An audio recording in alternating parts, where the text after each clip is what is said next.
Hello student, I am Sheikh Tayyab and welcome to the YouTube channel of Genius Science Classes.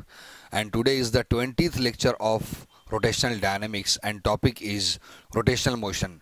And today specifically in rotational motion we are going to discuss a topic that is the principle of parallel axis theorem, or we can say theorem of parallel axis.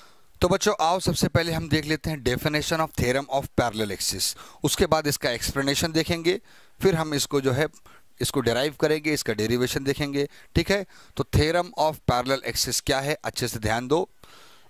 The moment of inertia about any axis, the moment of inertia of the body about any axis is equal to sum of the moment of inertia about parallel axis which is passing through center of mass and product of mass of the body and square of the perpendicular distance between two parallel axes। अब बोलेंगे sir आपने तो टनाटन बोल दिए, मैं explain करता हूँ, इसको समझाता हूँ, आप समझने की कोशिश करो। बहुत ही इजी डेफिनेशन है। ठीक है, ये देखो मैं इस डेफिनेशन को पहले एक्सप्लेन कर रहा हूँ, आपको समझा रहा हूँ। ये देखो बच्चों, मान लो consider this is a rigid body और इसका मास है m। ठीक है, इस बॉडी का मास कितना है m, पूरे बॉडी का मास। अब इसमें से मैं एक एक्सिस पास किया from point O, this is the axis of rotation. मान लो ये एक्सिस ऑफ रोटेशन है और इसी एक्सिस पे ये बॉडी रोटेट कर रही है, लेकिन ये एक्सिस ऑफ रोटेशन बॉडी में से कहीं से भी पास हो सकता है, चाहे यहाँ से पास कर लो, चाहे यहाँ से पास कर लो, चाहे बीच में से, कहीं से भी, साइड में से, तो बॉडी कहीं किसी भी एक्सिस पे रोटेट कर सकती है। तो इसको मैं बोलूँगा about any axis, any axis. और चूंकि पॉइंट O से पास हुआ है तो इसको मैं दिखाऊंगा इसका moment of inertia I nought. तो moment of inertia about any axis which is denoted by I nought. ठीक है, अच्छा, लेकिन किसी भी बॉडी में सेंटर ऑफ मास तो एक ही पॉइंट होता है। भाई सेंटर ऑफ मास किसको बोलते हैं? ऐसा पॉइंट जहां पे पूरे बॉडी का मास कॉन्सेंट्रेट करता है। ठीक है, तो चाहे बॉडी यूनिफॉर्म हो चाहे नॉन यूनिफॉर्म, सेंटर ऑफ मास तो एक ही पॉइंट होगा। बॉडी यूनिफॉर्म होगी तो बीच में होगा, नॉन यूनिफॉर्म होगी तो साइड थोड़ा आगे पीछे होगा। तो मान लो कि इस बॉडी का सेंटर ऑफ मास ये पॉइंट है। ठीक है, सेंटर ऑफ मास, इसको मैं C से दिखाता हूं और यहां से एक एक्सिस पास करता हूं और इसको मैं बोलूंगा the axis which is parallel, ये जो कि इस एक्सिस के पैरेलल है, and this axis passing through centre of मास। तो इसका मोमेंट ऑफ इनर्शिया मैं किससे दिखाऊंगा? IC से दिखाऊंगा। तो this is the moment of inertia about any axis, this is the moment of inertia passing through centre of mass and both the axis are parallel to each other and the distance between them, दोनों axis के बीच का distance which is denoted by H, and this is a perpendicular distance between two parallel axes। दोनों parallel axis के बीच का ये distance है, इसी को हम बोलते हैं perpendicular distance between two parallel axis which is denoted by H, जिसको मैंने H से दिखाया हूं। ठीक है, बॉडी का मास तो m है।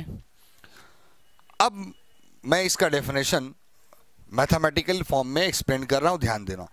The moment of inertia about any axis, मतलब I naught is equal to the moment of inertia of the body about any axis is equal to sum of the moment of inertia about parallel axis which is passing through center of mass, मतलब IC, sum of the moment of inertia about parallel axis which is passing through center of mass and product of mass of the body, product of mass of the body and square of the distance, square of this perpendicular distance between two parallel axes, मतलब H square।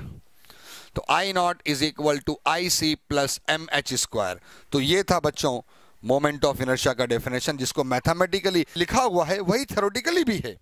I naught is equal to IC plus MH square, तो यही बात लिखी हुई है। The moment of inertia of the body about any axis, मतलब I naught is equal to sum of the moment of inertia, sum of the moment of inertia about parallel axis which is passing through center of mass, about parallel axis which is passing through center of mass and product product of mass of the body and square of the distance between two parallel axes. तो product of mass of the body and square of this distance between two parallel axes. मेरे ख्याल से अब definition तो at least समझ में आ गया होगा, लेकिन ये definition तुमसे क्या कहना चाहता है इस बात को समझो. ये definition कहना चाहता है कि अगर ये जो एक्सिस ऑफ रोटेशन है इसका मोमेंट ऑफ इनर्शिया का वैल्यू हम लोग निकालेंगे. मोमेंट ऑफ इनर्शिया समझ गए ना, opposition to the rotating body. ये बॉडी रोटेट होने में जो अपोज करती है उसी को बोलते हैं मोमेंट ऑफ इनर्शिया. तो जब इस एक्सिस से मोमेंट ऑफ इनर्शिया निकालोगे तो ये बराबर होगा, किसके बराबर होगा?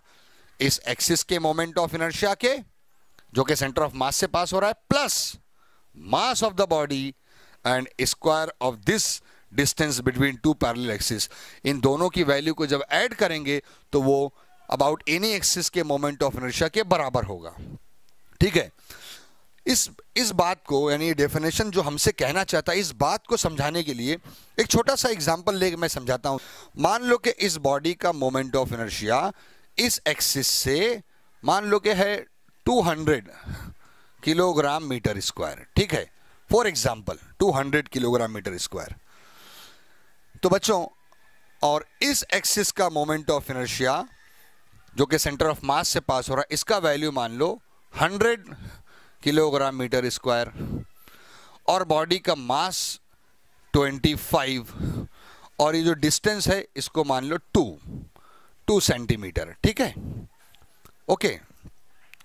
तो बच्चों, अब ये क्या बोलता है कि जो अबाउट एनी एक्सिस है उसका मोमेंट ऑफ इनर्शिया किसके बराबर होगा?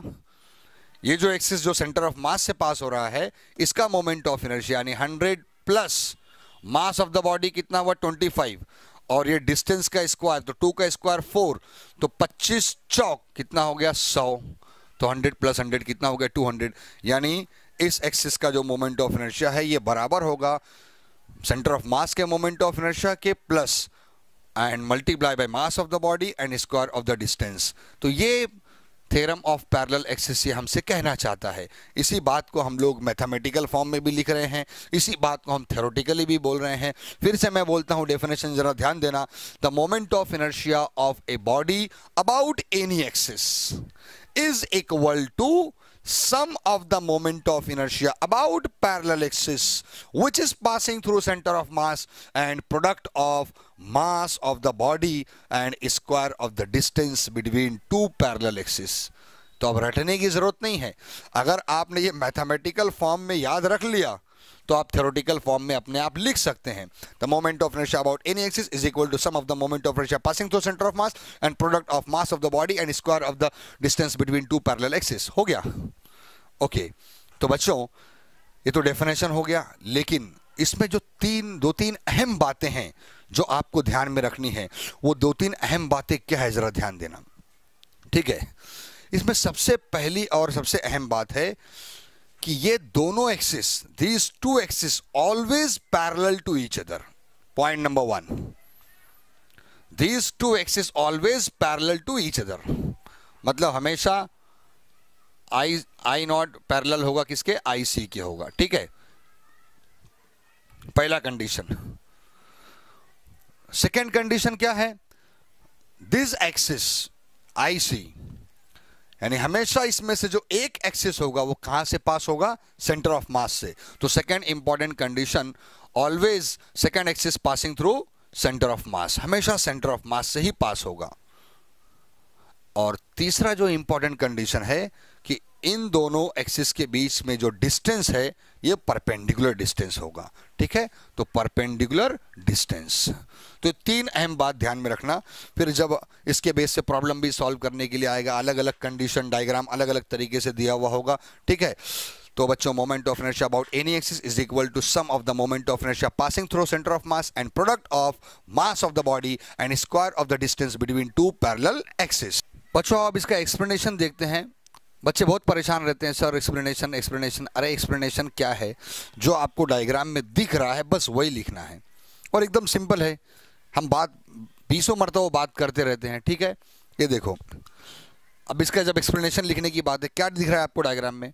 Consider a rigid body of mass is m and draw an axis which is passing through the point O denoted by IC and an axis passing through centre of mass, centre of mass से एक axis pass किया which is denoted by IC, and H is the perpendicular distance between two parallel axis.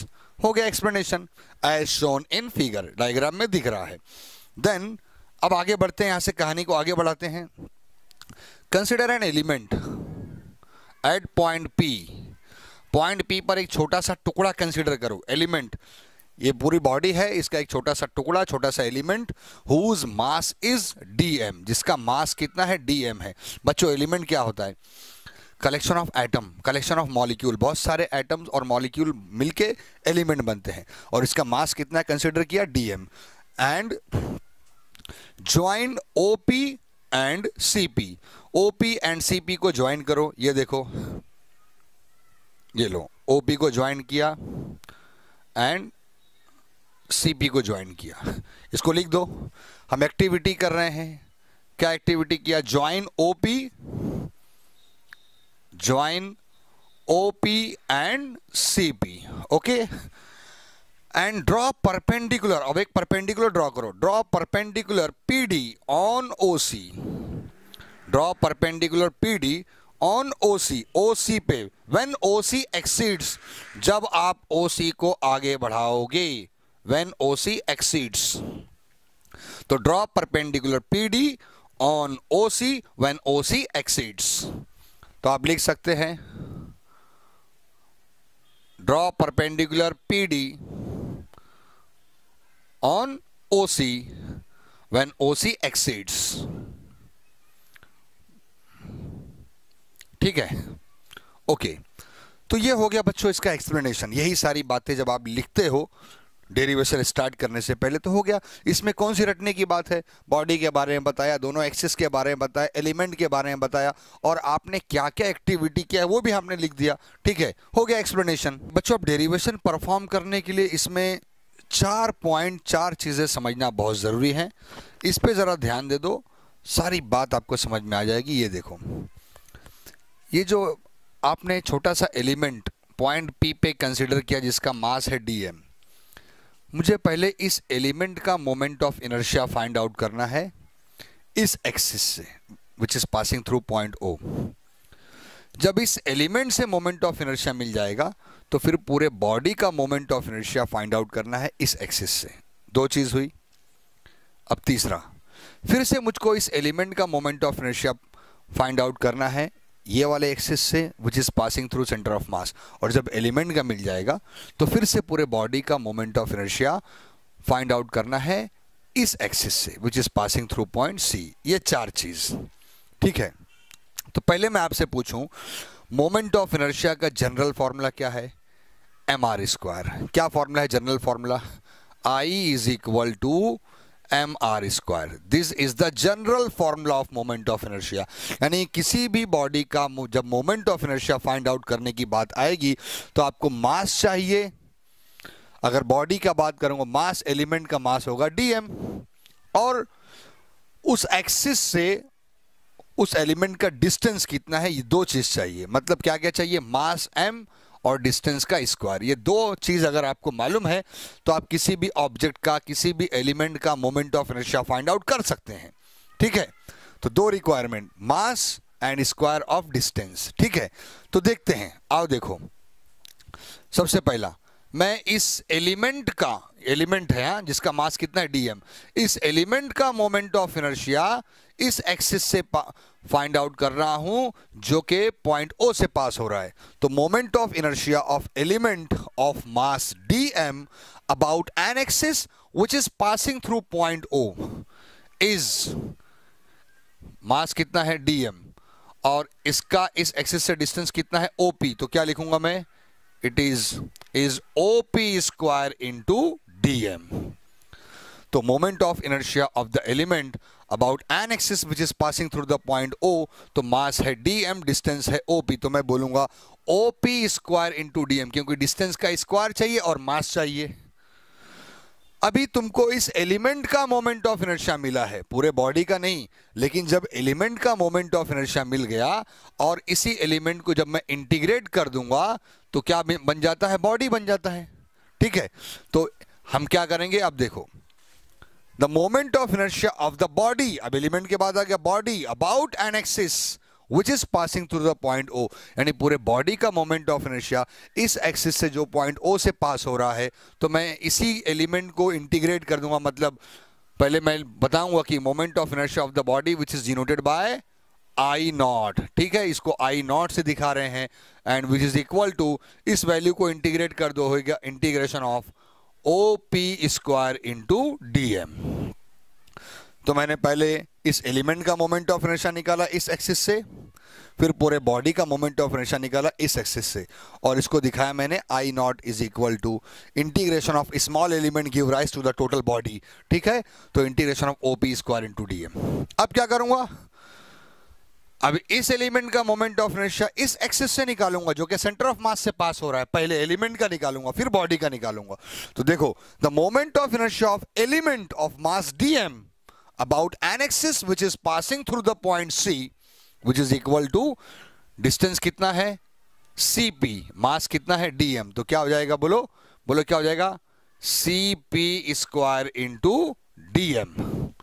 तो element का आपको moment of inertia मिल गया इस axis से जो कि सेंटर ऑफ मास से पास हो रहा है। कितना मिला, डिस्टेंस है cp स्क्वायर इंटू dm, क्योंकि आपको चाहिए मास और डिस्टेंस, तो मास है dm और डिस्टेंस है cp, तो मैं लिखूंगा cp स्क्वायर इंटू dm।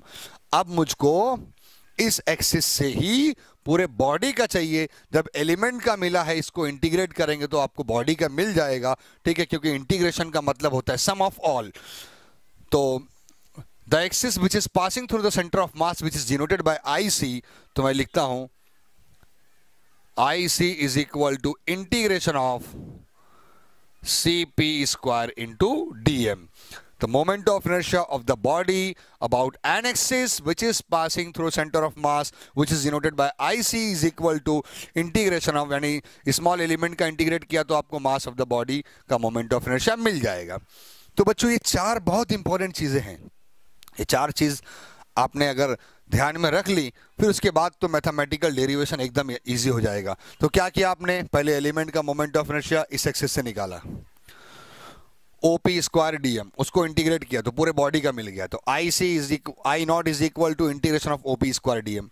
फिर एलिमेंट का निकाला एक्सिस से, इस एक्सिस से जो कि सेंटर ऑफ मास से पास हो रहा है, क्या मिला आपको, सीपी स्क्वायर इंटू डीएम। और जब इसको आपने इंटीग्रेट किया तो फिर इस एक्सिस से पूरे बॉडी का मोमेंट ऑफ इनर्शिया मिल गया, integration of CP square into DM, ठीक है। मैं इसको इक्वेशन नंबर 1 और इसको इक्वेशन नंबर 2 दे देता हूं। बच्चों अब यहां से बहुत ही आसान है, अब मैथमेटिकली पूरा सॉल्व करना है।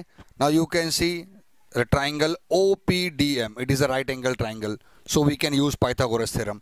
इस ट्राइंगल में हम पाइथागोरस थ्योरम यूज करेंगे बड़े वाले ट्राइंगल में, ठीक है। तो मैं लिखता हूं, जरा ध्यान दो, in triangle OPD, in triangle OPD from the geometry of the figure we can write by using Pythagoras theorem. क्या लिख सकते हैं, OP square is equal to OD square plus PD square, मालूम है आपको, तो मैं लिख सकता हूं OP square which is equal to OD square plus PD square. क्या रीजन, पाइथागोरस थ्योरम, ठीक है, ओके। देन बच्चों OD को आप ब्रेक कर सकते हो OC plus CD because it is a linear, एक ही लाइन में है तीनों भी। Then we can write OD की जगह हम लिख सकते हैं OC प्लस CD का square which is plus PD square. बच्चों अब यहां पर हम लोग फॉर्मूला यूज करेंगे और इसको ओपन करेंगे, A प्लस बी का whole square, A square plus 2AB plus B square, तो ये क्या हो जाएगा, देखो OC square plus 2 time OC into CD plus CD square and plus PD square. तो यहाँ A square plus 2AB plus B square और PD स्क्वायर वैसे ही लिखा लास्ट में। अब इस टर्म को जरा देखो, इस टर्म को, ये वाला टर्म जो लास्ट में है CD square plus PD square, ये देखो CD square plus PD square, यानी छोटे वाले ट्राइंगल में अगर मैं फिर से पाइथागोरस थ्योरम यूज करूं तो क्या मिल जाएगा, PC स्क्वायर मिलेगा आपको, छोटा वाला triangle, in triangle PCD again use Pythagoras theorem, CP square which is equal to CD square plus PD square. तो C D square plus P D square के बदले में क्या लिख सकता हूं, C P square. Again use Pythagoras theorem, अभी सीधा यूज किया था, उल्टा यूज कर रहे हैं।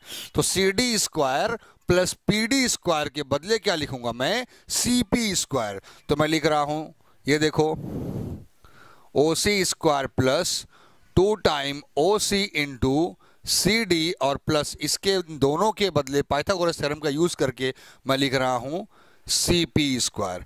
तो आपको मिला value O P square is equal to O C square plus 2 time O C into C D plus C P square. इसको मैं बोल देता हूं इक्वेशन नंबर 3। अब देखो, अब क्या करेंगे, इक्वेशन नंबर 3 को इंटीग्रेट करेंगे with respect to DM. Okay, तो integrating equation number 3 with respect to DM, integrating equation 3 with respect to DM. Okay, तो यहां देखो, सबको इंटीग्रेट कर देना है, पूरे इक्वेशन नंबर 3 को इंटीग्रेट कर देंगे। तो ये हो जाएगा integration of O P square into D m which is equal to integration of O C square into D M plus integration of 2 O C into C D into D M and plus integration of C P square into D m. हमने पूरे equation number 3 को integrate किया with respect to d m. Okay, अब हमारे पास जो जो values है वो वैल्यू हम पुट करते हैं, ठीक है। जैसे कि by equation number 1 and 2, with the help of equation number 1 and 2, O P square D M का वैल्यू हमारे पास है I nought, C P square D M का वैल्यू हमारे पास है आई सी, ठीक है। ये दोनों हम पुट कर देंगे। और हमारे पास देखो ओ सी का वैल्यू क्या है, एच, तो मैं ओ सी के बदले एच पुट कर दूंगा। और सी डी मान लो ये डिस्टेंस x है, ठीक है, इसको x डिस्टेंस मान लो, यानी ये पॉइंट x डिस्टेंस पर है, तो मैं सी डी की जगह x लिख दूंगा, ठीक है। तो सारी वैल्यूज हम पुट करते हैं by equation 1 and 2 and the value of O C and the value of C D. सारी बात मैं लिखता हूं, ये देखो, बाय इक्वेशन 1 एंड 2 में जो वैल्यू आई है वो भी पुट करेंगे एंड हमको मिला O C is equal to, O C का वैल्यू कितना है h एंड सी डी का वैल्यू कितना है, C D is equal to x, ठीक है। ये पूरी वैल्यू हम इस इक्वेशन में पुट करते हैं। तो integration of O P square D m, O P square D M का वैल्यू क्या लिखूंगा मैं, आई नॉट। तो बच्चों ये हो गया I nought is equal to O C के बदले क्या लिखूं, h, तो ये हो जाएगा integration of H square into D M plus integration 2 O C के बदले आ जाएगा h और सी डी के बदले मैं लिखता हूं x into D m. Okay, and plus integration of C P square D M का वैल्यू कितना है, आई सी, तो ये भी मैं पुट कर देता हूं आई सी। तो मैंने ये पूरी वैल्यू जो जो मेरे पास है डायग्राम से सब वैल्यू मैंने पुट कर दिया। तो मुझे मिला I nought is equal to integration of H square D M plus 2 H X into D M and plus I C. Okay, अब बच्चों जरा ध्यान दो, जो कांस्टेंट वैल्यू है उसको हम बाहर ले लेते हैं। ये देखो अगले स्टेप में जरा देखो आप लोग, मैं एच स्क्वायर को बाहर ले लेता हूं, तो आई नॉट एच स्क्वायर को मैंने बाहर ले लिया, तो ये क्या हो गया, integration of d M plus 2h को यहां से बाहर ले लो, कांस्टेंट वैल्यू है गोज आउटसाइड, तो बचा integration of x into D M plus I C. Okay, तो बच्चों अब कुछ बातें जो आपको पता होनी चाहिए, अब मैं थोड़ा ऊपर आ जाता हूं, ठीक है। जरा आप ध्यान देना कि क्या बातें आपको पता होनी चाहिए, जरा ध्यान दो। ये देखो, अब इस इक्वेशन में, इसको मैं इक्वेशन नंबर 4 बोल देता हूं, कोई प्रॉब्लम नहीं है, चलेगा। यहां पर एक टर्म है इक्वेशन नंबर 4 में, इंटीग्रेशन ऑफ डीएम। डीएम क्या है, मास ऑफ स्मॉल एलिमेंट। जब सारे स्मॉल एलिमेंट के मास को इंटीग्रेट करोगे तो सारे एलिमेंट मिल के क्या बन जाएगा, मास ऑफ द बॉडी। इंटीग्रेशन का मतलब क्या है, सम ऑफ ऑल, यानी सारे एलिमेंट के मास को सम कर दो, इंटीग्रेट कर दो, तो अल्टीमेटली ये हो जाएगा total mass of the body. ये एक चीज हुई। सेकेंड इसमें जो टर्म है integration of x into D m, integration of x into D m, this will be equal to 0। Textbook में आप देखोगे इतना ही लिखा रहेगा, integration of x into D m which is equal to 0, because this is the distance which is passing through centre of mass.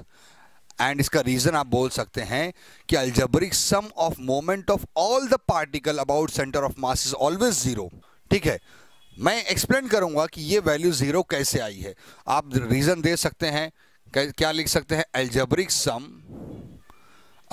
Some of moment of all the particle, moment of all particle about center of mass, about center of mass is always 0, is always 0। Integration of x into D m के लिए आपने reason लिख दिया। मैं बोला कि अभी मैं आपको एक्सप्लेन करूंगा कि ये वैल्यू 0 कैसे आती है। ठीक है, तो फिलहाल इक्वेशन नंबर 4 में मैं इंटीग्रेशन ऑफ डी एम के बदले कैपिटल M और x इंटू डी एम की वैल्यू मैं क्या पुट कर दूंगा, 0। ठीक है, और हमारा डेरिवेशन यहाँ कंप्लीट हो जाएगा। तो मैं लिखता हूँ इक्वेशन नंबर 4 को कंटिन्यू करता हूँ। क्या हो गया ये देखो, I naught is equal to h square, integration of d m के बदले क्या लिखूंगा मैं, capital M plus 2h into x into D M का वैल्यू क्या आया है, 0। ठीक है, एंड प्लस IC, तो 0 multiply by any value which is equal to 0, तो ये पूरा 0 हो जाएगा। मतलब आपको मिला I naught is equal to, M को पहले लिखता हूं MH स्क्वायर प्लस IC। तो अपने प्रूफ के फॉर्म में आप लिख लेते जो आपने डेफिनेशन बोला था कि I naught is equal to IC plus MH square. ठीक है, तो ये हो गया प्रूफ। ओके, था ना आपका definition, the moment of inertia about any axis which is equal to sum of the moment of inertia passing through centre of mass and product of mass of the body and square of the distance, square of the perpendicular distance between two parallel axis. तो this is a theorem of principle of parallel axis. हम इसको ऐसा भी बोलते हैं principle of parallel axis theorem, which is a 3 and 4 marks question in the exam. तो बच्चों आपने डेरिवेशन पूरा देख लिया, अब सिर्फ डेरिवेशन में मुझे ये बात समझाना बाकी है कि integration of x into D m is equal to 0 कैसा आया, जबकि इसका रीजन हम दे सकते हैं algebraic sum of moment of all the particle about centre of mass is always 0। ठीक है, मैं इस बात को समझाता हूँ। ये देखो, जैसे मैं लिखता हूँ कि integration of x into D m, तो बच्चों मैं इसको total mass of the body से मल्टीप्लाई एंड डिवाइड करता हूँ। जरा गौर करना आप लोग, ऐसा लिख सकता हूँ मैं m integration of x into D m upon m। तो अल्टीमेटली ये जो वैल्यू आपको मिली है, ये value, this is a value of distance of centre of mass, distance of axis from centre of mass. ठीक है, जिसको आप लोग जो है XCM से दिखाते थे, मैं ऐसा लिख सकता हूँ m इंटू इस पूरी वैल्यू के बदले XCM। ठीक है, it is a distance of axis from centre of मास। अब आपको मालूम है कि ये वाला एक्सिस तो सेंटर ऑफ मास से ही पास हो रहा है, तो जब ये वाला एक्सिस सेंटर ऑफ मास से ही पास हो रहा है तो उसका डिस्टेंस क्या होगा, 0। अगर ये एक्सिस सेंटर ऑफ मास से दूर होता तो उसका वैल्यू बढ़ता, लेकिन ये एक्सिस सेंटर ऑफ मास से पास हो रहा है तो इसका वैल्यू 0, मतलब m into 0 is equal to 0। तो integration of x into D M का वैल्यू 0। अब आप बोल रहे हैं सर ये XCM कैसा ले लिए, कैसे ये, it is a distance of axis from centre of मास। आपने बच्चों 11th में देखो centre of mass find out करने के लिए क्वेश्चंस वगैरह सॉल्व किए थे, टॉपिक भी हमने पढ़ा था, बहुत सारे पार्टिकल्स हैं। ठीक है, एक्सिस, तो find out the distance of axis from centre of मास। तो उसके लिए फॉर्मूला क्या था आपके पास, ये फॉर्मूला आप 11th में डिस्कस कर चुके हैं। XCM is equal to m1x1 plus m2x2 plus, अब ये भी मत बोलना सर ये फॉर्मूला पता नहीं है, m3x3 up to mnxn divided by capital M, total mass of the body. याद आया, centre of mass find out करने के लिए आपने 2 पार्टिकल सिस्टम भी, 3 पार्टिकल सिस्टम भी और nth पार्टिकल सिस्टम का भी फॉर्मूला हमने देखा है। तो बच्चों अब इसके बदले इन जनरल मैं लिख सकता हूं sum of all mi and xi, sum of all the masses and distances and divided by m। ठीक है, तो अल्टीमेटली ये किसका फॉर्मूला हुआ, xcm का, distance of centre of mass का फॉर्मूला। देखो यही आया ना, x into D m upon m. बोले सर ये मैं, अरे sum of all the masses, फिर ये क्या हो जाएगा, अगर मैं बोलूँ sum of all the masses तो ये हो जाएगा डी एम और एक्स आई। ठीक है, तो डी एम और x लिख देता हूं मैं इसको, डिवाइड बाय m। तो आपको मालूम है कि ये जो डिस्टेंस है, ये डिस्टेंस किसका है, एक्सिस का, कहाँ से, सेंटर ऑफ मास से। ये डिस्टेंस 0 है, ये तो हमको पता ही है, तो मैं xcm के बदले लिख देता हूँ 0। m जाएगा क्रॉस मल्टीप्लाई में m into 0 which is equal to 0। तो अल्टीमेटली आपको क्या मिल गया, integration of x into D m which is equal to 0। तो दो तरह से मैंने आपको समझा दिया कि ये value x into D m 0 कैसे आ रही है। और एग्ज़ाम में ये सब आपको जो है लिखने की ज़रूरत नहीं है, अपनी अंडरस्टैंडिंग के लिए आप चाहिए तो नोट्स के नीचे साइड में कहीं पर भी लिख लेना, ताकि आपको ये बात पता चले कि x इंटू डी एम का वैल्यू 0 कैसा है। हाँ, रीज़न खाली इतना लिख सकते हैं, algebraic sum of moment of all the particle about centre of mass is always 0। तो बच्चों देख लिया आपने, ये था आपका थ्योरम ऑफ पैरेलल एक्सिस। और ऐसा भी क्वेश्चन आ सकता है, state and explain the principle of parallel axis theorem for 3 and 4 marks in the exam.